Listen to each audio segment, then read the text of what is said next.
August 2nd. It's your boy, Ragamuffin, JWBJ Dub.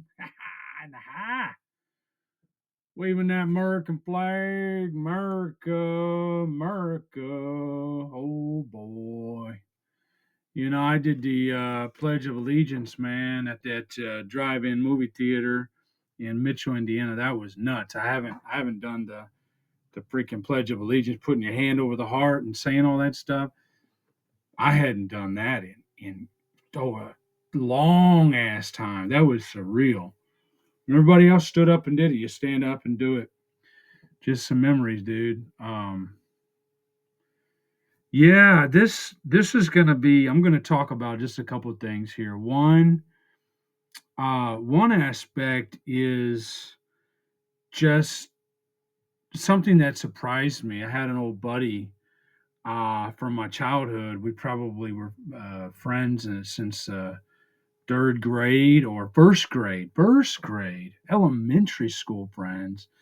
And something happened some years ago. I don't even know how long ago, 5 plus years or so. And we just had some kind of falling out. Not really sure exactly all what happened, but he just replied to me last night on Facebook, and I was just taken back. I was pleasantly surprised, really happy to see that message. So it's really great to have people come back into my life.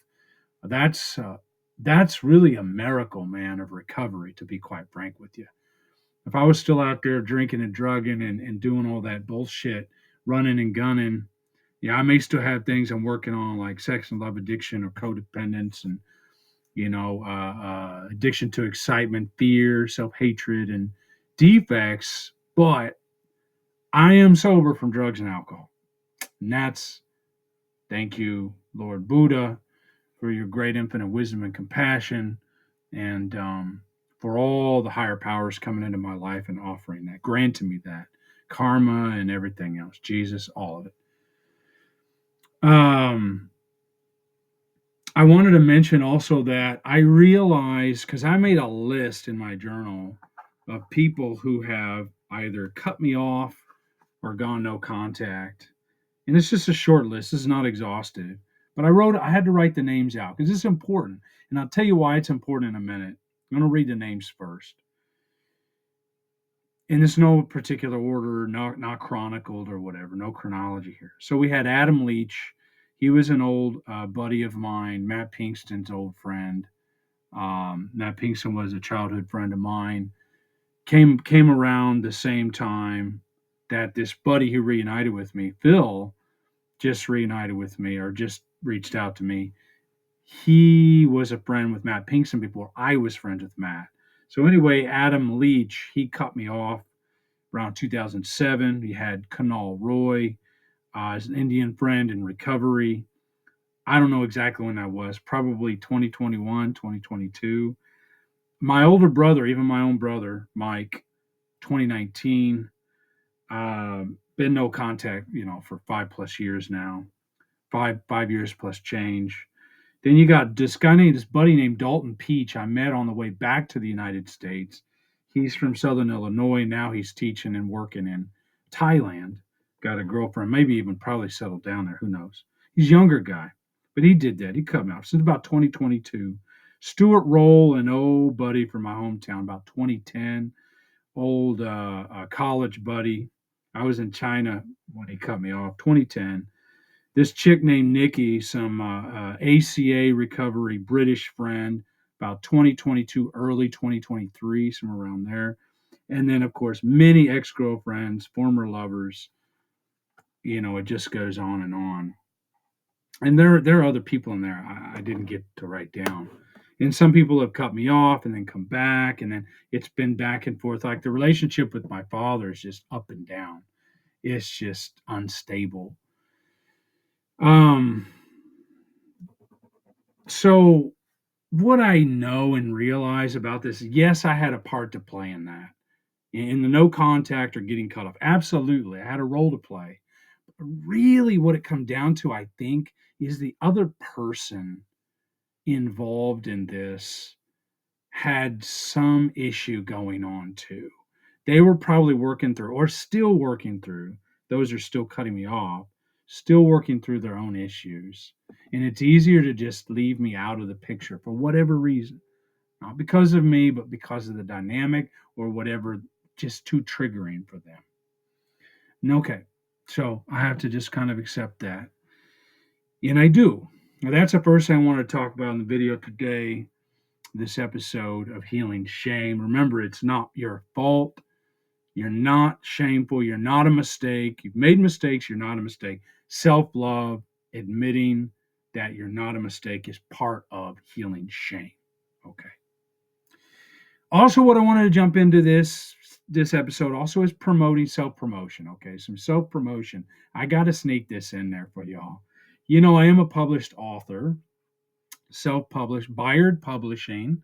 If you're interested, you can go check out. I know there's going to be a little vibration with the screen wiggling around here. I apologize for that. But I wanted to take a moment to promote some of my work because you can purchase the most recent one from me if you are interested. This is the third actual book in the series, but it's standalone as well.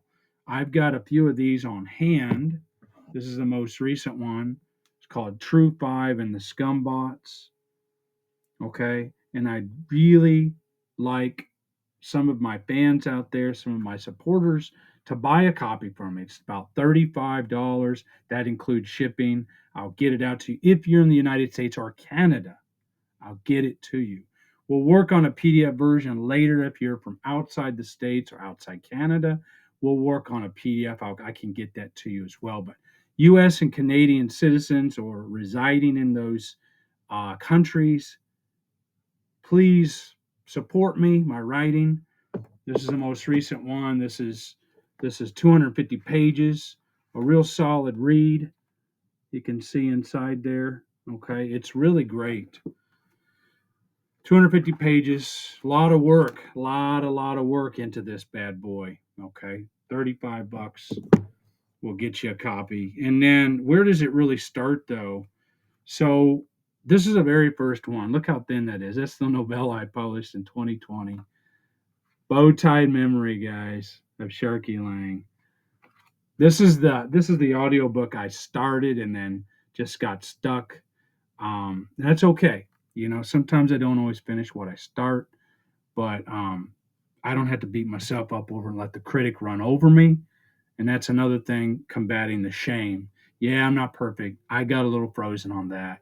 But this is that audiobook that you hear on my channel, which I haven't got through the full part of episode 2 yet, but it's based on this. So it's a good read, good solid read, not very long. So that's the first book that I wrote, novella that I wrote. Here's the big one though. Okay, look at this bad boy. That's a full-length sci-fi dystopia, and we are talking a good solid. This is a solid read. 800 pages, 800 merciless pages.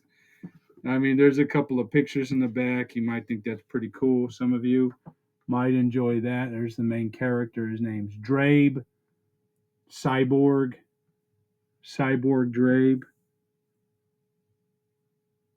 Okay. And it's just a real solid read. I think some of you will really enjoy that. But that one, I don't have enough copies to sell. The physical version, I can get you a PDF for anyone around the world. The one I have available in stock, in surplus here, is the most recent one. Please fire off an order to me. It does have a review on Amazon, and it'll have a couple of reviews here soon on Amazon. But support my writing. I'd love that. I don't have any way to monetize my YouTube channel. This is it right here. I thought about putting a GoFundMe or a PayPal up if you want to donate. I haven't done that yet because I was trying to stay away from that. But I do need, I don't have any funds, guys. Okay. Not getting anything from this channel. So if anybody's interested, you're in the States or Canada, $35. That includes shipping. I'll get it to you and support the writing. I'd really, really appreciate it, especially if you're a sci-fi reader. This is a really, really, really fun read. Really, really fun read. So I think that's all I've got today. Just some reflection on people cutting me off and reuniting with people and then promoting my work. That's all we've got. Until next time, you are loved, and I love you, my friends. I love you, you love me. Ha ha. All the best.